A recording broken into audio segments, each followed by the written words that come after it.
BJP के प्रदेश अध्यक्ष एवं नेता प्रतिपक्ष बाबूलाल मरांडी के नेतृत्व में एक प्रतिनिधिमंडल ने महामहिम राज्यपाल से मिलने के लिए आए। दो मुद्दे पर रिम्स टू जमीन के विवाद मामले में नगरी में और एक सूर्या फर्जी एनकाउंटर के मामले में एक प्रतिनिधि के मंडल सूर्य महामहिम राज्यपाल से मिले और क्या कुछ बातें हुए, नेता प्रतिपक्ष क्या कुछ कहते नजर आ रहे हैं, आइए हम आपको सुनाते हैं। हत्या की जांच सीबीआई से हो और दूसरा मामला नगरी में जहां आदिवासियों की खतियानी जमीन रायती जमीन पर सरकार जोर जबरदस्ती रेत बनाने की षड्यंत्र कर वहां से आदिवासियों को गुजारने की जो साजिश कर रही है, उसको लेकर के भी हम लोग आज इन दो मुद्दों को लेकर के आप सबके संज्ञान में है। भारतीय जनता पार्टी या एनडीए के विधायक विधानसभा में लगातार हम सब लोग मांग करते रहे कि सूर्या हांसदा की एनकाउंटर नहीं बल्कि उनकी हत्या हुई है। उनकी उन तस्वीरों से ही देख करके कोई समझ सकता है। और फिर पार्टी की ओर से एक प्रतिनिधि मंडल भी उन गांव की दौरा किए थे, सूर्या के घर तक पहुंचे थे, उस क्षेत्र के लोगों से भी जानकारी लिया गया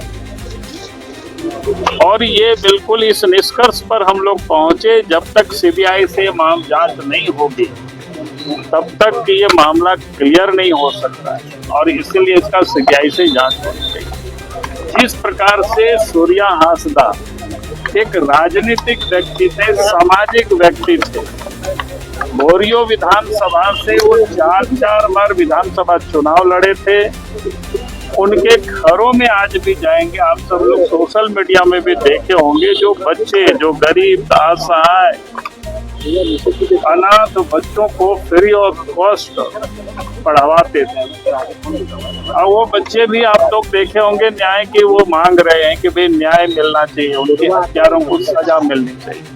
कहने का अर्थ है कि सूर्या एक राजनीतिक और सामाजिक व्यक्ति थे। सत्ताधारी दल के लोग उनके केस के बारे में लोग कहते हैं, एक तो उनके ऊपर 24 में से 14 केस से वो बरी हो चुके थे, 10 में से 5 केस पर बेल पर थे और 5 केस बेल की प्रोसेस पर था। और मैं कहूँगा कोई भी व्यक्ति जो सामाजिक होता है, राजनीतिक होता है, एस्टेब्लिशमेंट के खिलाफ, माफियाओं के खिलाफ लड़ना होता है। जब लड़ते हैं तो लोगों के ऊपर कई एक प्रकार की केसें होती है, लेकिन उस कारण से आप उनको अपराधी नहीं कह देंगे जब तक कोर्ट किसी प्रकार की कोई सजा नहीं सुना देते। तो आज जानबूझ करके उनको बदनाम करते। तो इसीलिए हम लोग आज जिस प्रकार से उनकी गिरफ्तारी हुई, व्यक्ति टाइफाइड बीमार से पीड़ित थे, बिलोर अपना इलाज के लिए गए थे और उधर से जब वो लौटे तो देवघर के पास नावाडी एक गांव है मोहनपुर थाना में, वहां उनको 10 तारीख को शाम के 6 बजे सादे निवास में पुलिस आती है मोटरसाइकिल से और उनको गिरफ्तार करके ले जाते हैं महागामा लालमटिया थाना। और उनको रात में वहीं पर टॉर्चर किया जाता है, 3rd डिग्री इलेक्ट्रिक शॉक से उनको मार दिया जाता है। उनकी बॉडी, उनकी फोटो ही देख करके कोई भी कह सकता है और उसके बाद फिर उनको फेंक दिया जाता है और कहा जाता है कि इनकाउंटर, क्योंकि जिस स्थान पर उनकी लाश जमीन में पड़ा हुआ था वहाँ किसी प्रेस को भी जाने नहीं दिया गया, उनके परिवारों को भी जाने नहीं दिया गया, किसी गांव वालों के पास साथ कोई शिनाख्त भी नहीं हुआ। सीधे पुलिस वहां से लाश को उठा के ले आती है, पोस्टमार्टम करके परिवारों को सौंप देते। बाद में वो घटना स्थल पर गांव के लोग जाते, मीडिया के भी लोग जाते, कहीं कोई खून का धब्बा भी नहीं था। इससे साफ होता है कि उनकी इनकाउंटर नहीं बल्कि उनकी हत्या हुई है और इसलिए जांच सीबीआई से होना चाहिए। एक तो इस मुद्दों को लेकर के जब विधानसभा में हम लोगों की आवाज सरकार नहीं सुनी तो हम लोगों ने तय किया कि संवैधानिक प्रमुख यहाँ जो राज्य के महामहिम यहाँ पर है उनसे हम लोग मिले और सरकार को निर्देशित करें ताकि मामला सीबीआई की से जांच। इसलिए एक तो ये मुद्दा था दूसरा मुद्दा आपके बगल में ही नगड़ी है, आदिवासियों की रहती जमीन। उस जमीन पर विचार आगे आज से नहीं 56-57 में भी जब बिहार सरकार थी उस समय भी बिरसा कृषि विश्वविद्यालय के लिए उस जमीन को एक्वायर करने की सरकार ने कोशिश की और उस समय वहां के लोगों ने जब विरोध किया, संघर्ष किया, आंदोलन किया, उस समय तत्कालीन बिहार के मुख्यमंत्री को जमीन पर आना पड़ा और जमीन को जब उन्होंने देखा कि ये खेती की जमीन है तो उन्होंने एक्वायर करना छोड़ दिया और किसानों को कह दिया इस जमीन को एक्वायर हम नहीं करेंगे, आप सब लोग खेती बाड़ी करिए इस पर। और खेती बाड़ी ही करते रहे और फिर 2012 तक लोग रसीद भी काटते रहे, मालगुजारी भी लोग देते रहे।